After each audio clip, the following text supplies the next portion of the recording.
اگر تمہارے دل میں یہ خیال آئے کہ اللہ تعالیٰ کون ہے تو سنو، اس کی ذات سمجھنا تو عقل کا کام نہیں ہے، کیونکہ اللہ تعالیٰ نے اپنے متعلق قرآن میں فرمایا ہے کہ وہ ایک ہے اور وہی عبادت کے قابل ہے۔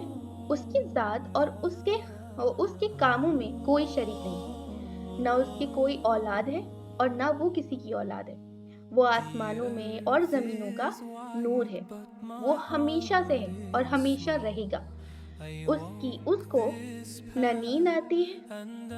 آسمانوں اور زمینوں میں جو کچھ ہے سب اسی کا ہے، اسی نے پیدا کیا ہے۔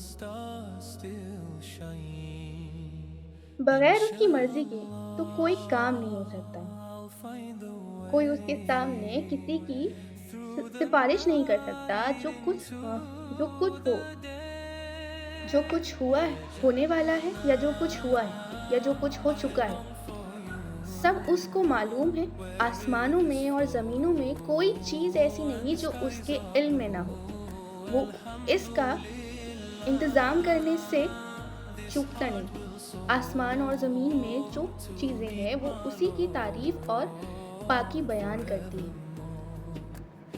وہی پیدا کرنے والا ہے اور وہی موت دیتا ہے۔ وہی موت کے بعد قیامت کے دن پھر زندہ کرے گا اور سب کچھ کر سکتا ہے۔ اس کی مرضی کے بغیر کوئی کچھ نہیں کر سکتا۔ جہاں کہیں ہم ہوتے ہیں وہ ہمارے ساتھ ہوتا ہے اور ہمارے دلوں کی ہر بات سمجھتا ہے، اس سے کچھ نہیں چھپا۔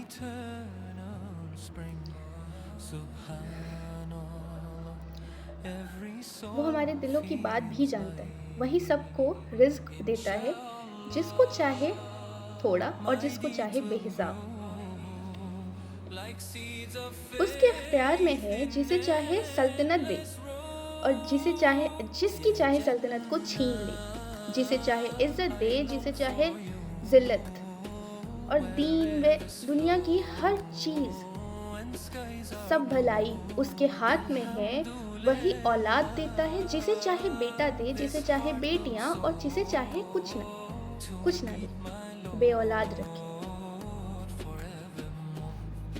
وہ کسی کو بھلائی دیتا ہے، وہ کسی کو بھلائی دینا چاہے تو بھلائی کرے گا، اور جس کے ساتھ تھوڑی چیزیں گڑبڑ کرنا چاہے ان کے ساتھ گڑبڑ ہوگی، اسے کوئی نہیں بدل سکتا۔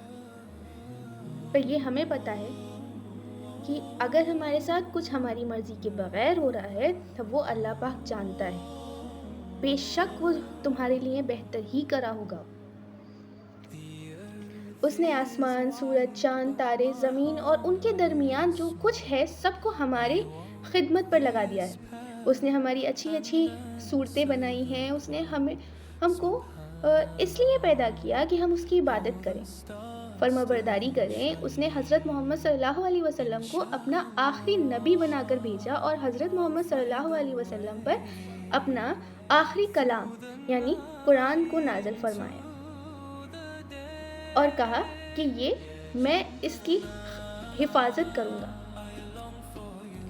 ہم کو بتایا ہے کہ ہم خود بھی قرآن مجید پڑھتے رہیں اور دوسرے لوگوں کو بھی سمجھاتے رہیں۔